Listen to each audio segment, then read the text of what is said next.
So there's like this big lie I was living, and that gets really exhausting. At age 14, I started drinking every weekend at a couple of different friends' houses. I became a mom when I was 19 years old, and it was in a period of my life that was super chaotic. I was doing cocaine, I was smoking weed, I was doing ecstasy. Ecstasy and raves were like a really big thing at that time.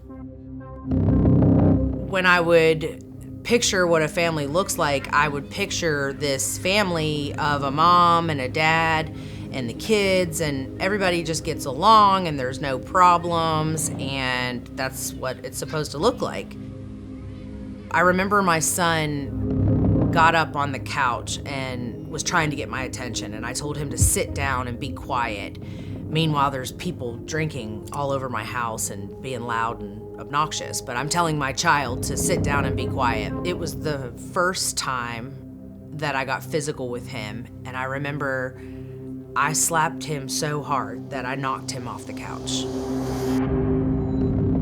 I think we all have a line in the sand that we draw that we're never gonna cross that line, and my line was abortion, and I ended up having one, and I couldn't live with myself. Everybody has struggles, but most people are taught how to deal with them and how to face struggles in a healthy way. I just didn't know that was possible. When I would think about my kids, I thought they were better off without me anyhow. I was certain that I was this horrific person that they shouldn't be around. I sunk into a phase of depression that I can only describe as utter darkness. There was nothing left of me. I didn't know how to continue.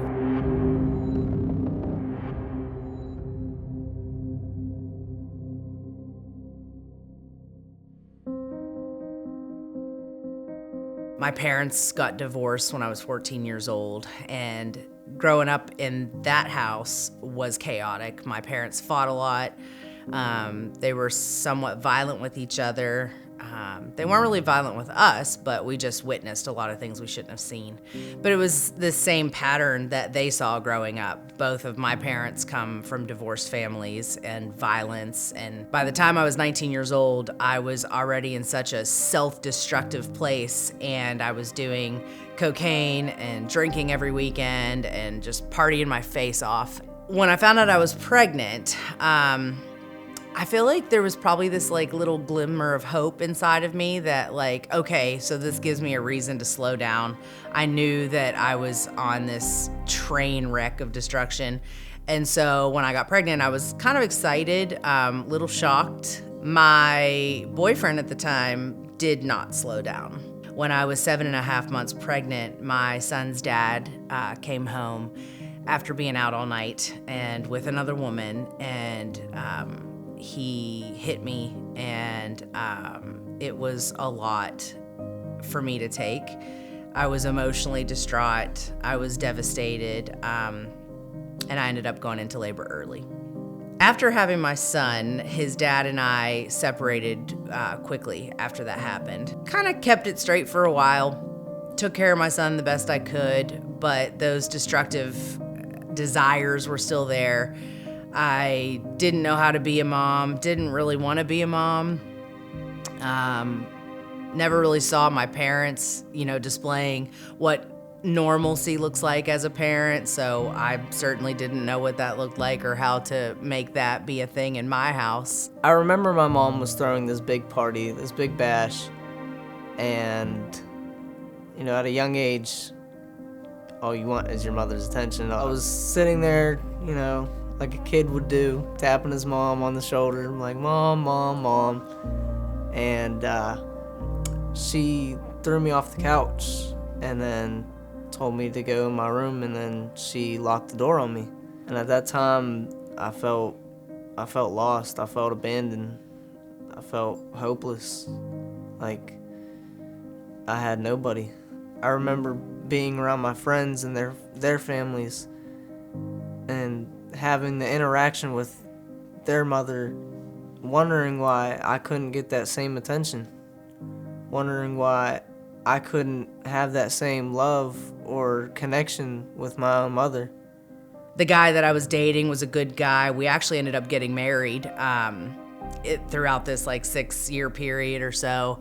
I was back in the bars, bartending, doing drugs, leaving him to babysit. Just really wasn't a mother at all. Definitely wasn't a wife. Ended up cheating on him, got pregnant to someone else, and had another pregnancy to go through alone because this guy knew that the baby wasn't his. He had cystic fibrosis and couldn't have kids. So that ended that marriage quickly. Dad number 2 was very young. I was 26 at this point, and he was only 19.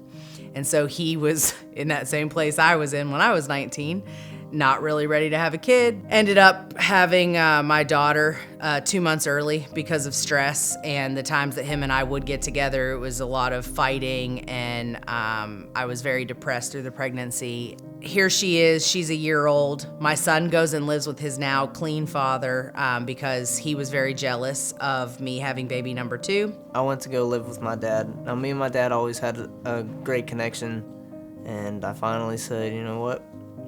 If I can't get this attention, why should she deserve mine? And I left, and I moved in with my dad. At 7 years old, what do? When your mother disappears and leaves you feeling abandoned, you abandon her. I started bartending again, needed to make money, ended up working in a strip club, went right back to doing drugs. Didn't really want to be a mom, couldn't stand myself. So I started leaving her with babysitters for 2, 3, 4 days at a time. Then I'd get her back for like a day or so when I was off of work, and then back to the babysitter she went. Being in a strip club, it's crazy hours. I'd work till 4 in the morning. I'd be up all night partying, doing drugs. I remember when I was younger and my mom wasn't really there and she missed a lot of my childhood. It really made me upset because, you know, a child is supposed to have the most amazing bond with their mother because, you know, it's their mom and that's who they're supposed to connect with. Not having a dad either, I couldn't really connect with him because he wasn't in my life, because he was always out with his friends or with a different girlfriend. And it made me feel like nobody really could ever, you know, think of me as their kid because nobody was there. When I would think about my kids, I felt like I was so bad for them that they were probably better off somewhere else anyhow.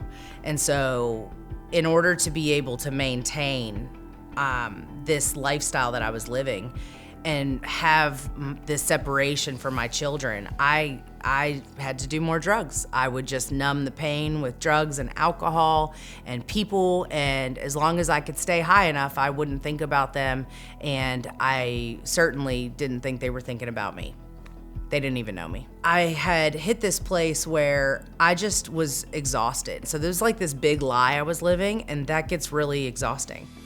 Sometimes I would go to the playground with my babysitters or whoever had me that day. I would see all these families playing with their daughters and their sons and having a picture-perfect family. And I would look at them and I would be jealous and get mad and angry and sad because, you know, I knew I didn't have that and I didn't think it was fair. So at one point I quit the strip club altogether and then just went to working a full-time day job. Was dating a nice guy. It was never gonna work though because he was so nice to me, and when I would fight with him, just like everybody else, he would fight back because, you know, it's hard. What do you do when someone's throwing things at you and attacking you all the time? Ended up cheating with the nice guy, with father number 2, my daughter's dad, and I ended up pregnant again. I think we all have a line in the sand that we draw that we're never gonna cross that line, and my line was abortion, and I ended up having one. And I couldn't live with myself. I just couldn't live with myself. And so I decided I was gonna take my own life.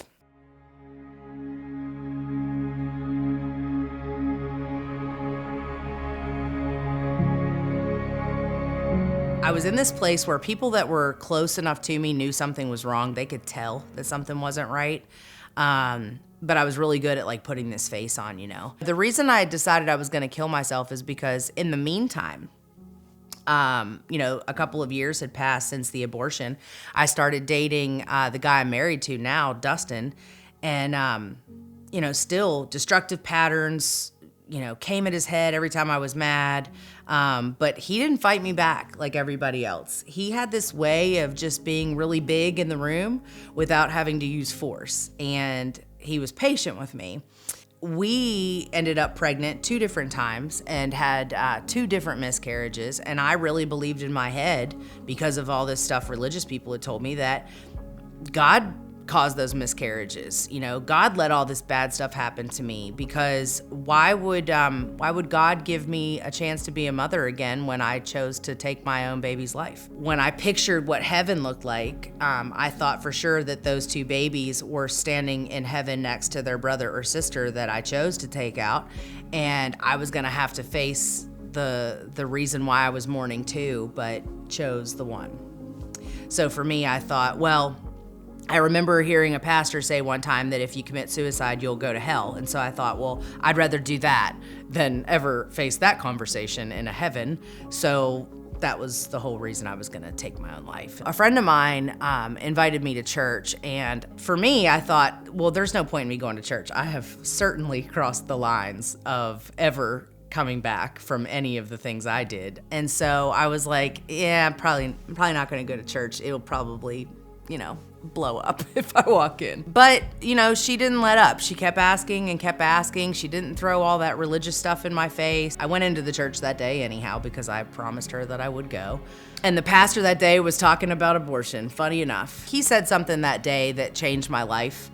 And he told me the truth about, who God is. He didn't put all this religious stuff in there. I've heard other pastors talk about abortion sends you to hell. This pastor was like, listen, if you had an abortion and you're here, I want you to know that you have a right to grieve. And I was like, wait, what? I have a right to grieve? I mean, I'm the one that did it. I made the decision. Why would I have a right to grieve my own child that I murdered? But that's what he said. And so this day in church, he said, when you get to heaven, you're never gonna have to answer why you did what you did. And he went on to say that there's no reason to have that conversation in heaven. There's no need for that. There's only love in heaven, and there's peace in heaven, and there's no talk of regret and past and all that stuff. And so I started to kind of picture this conversation in heaven a little differently, and it gave me a little bit of hope. And I started coming to this church, and they had a recovery group for women that had chosen to have abortions, and I really started to heal after that. Back to my kids. My kids are now older. My son's a teenager at this point. My daughter's 6, 7 years old. And my son, my oldest, barely spoke to me at this point. He hated me. He felt very abandoned by me. My daughter had abandonment issues. She was so attached to me because of her father basically abandoning her. And I knew that I owed them an explanation. I remember asking my son one day if he would go on a drive with me, just me and him. And we went for a drive, and I just pulled over. But I reached my hand out to him, and I just said, will you forgive me? And he looked at me confused. And I told him I wasn't a very good mother. And I'm sorry. I'm sorry that I wasn't there all the years that you needed me to be. And I'm sorry that I abandoned you. I'm sorry that I let you go live with your dad and then didn't get you back for a long time. And I hope that one day you could forgive me and you can give me another chance to be your mom now.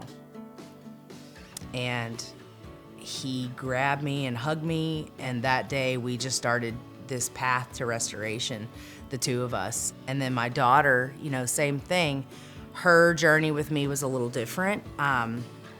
She lived with me the whole time, but was never, probably real sure when I was gonna pick her up or come back. I did the same thing with her. I apologized for putting things above her and putting people above her. And I asked her for a second chance too. Well, it was like the 32nd chance. Now I'm married to this man, Dustin, who was able to love me at my worst and didn't give me the fight that I wanted. He gave me love that I needed. He stepped in as a step parent to them, and he loved them too. And I feel like he was a big part of this gift that God gave me in this second chance. And that I started to realize that I deserved good things, and that all the things that I did really sucked and I couldn't take them back, and it didn't change the past, but I could change the future. And now he and I have been married for 7 years, and he is my best friend, and my kids and I are so close. And I was able to have a third child who will be 6 in January. And she is the most precious thing in the world. And I watch the way that she interacts, and it's so different. You know, I see anger in my son. I see anxiety in my older daughter. But Sailor, my 6-year-old, she is strong, and she knows who she is, and she feels safe because she has this family element that is proper and normal. And that's not to say that I don't still have a little bit of that old me in there. I have a guy who I can sit down with and be like, hey, will you pray for me? I'm like really struggling right now. I feel lost, and he'll pray for me. It's really weird to have this family dynamic now that that looks like it's supposed to, and it feels good and it feels safe, and I'm glad I have my kids back.